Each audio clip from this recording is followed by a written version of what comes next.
keto diet. Ang keto diet po is low in sugar pero high in protein.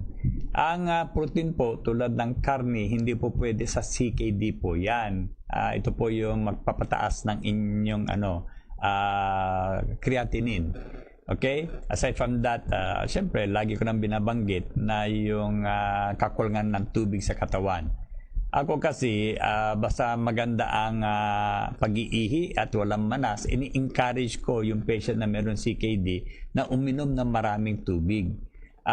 Kasi normally, itong creatinine, iniihi po yan. Kaya kung limited ang inyong intake, paano ma-flush out ang inyong creatinine? Tataas po yan.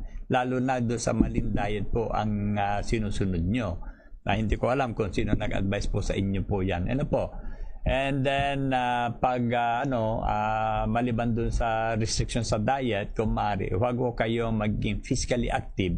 Kasi ang masas po natin, meron na protein yan, amino acid, ang tawag po is creatine. So with too much of physical activity, ito po ay magiging waste product niyan is creatinine. So nakakataas din po yan.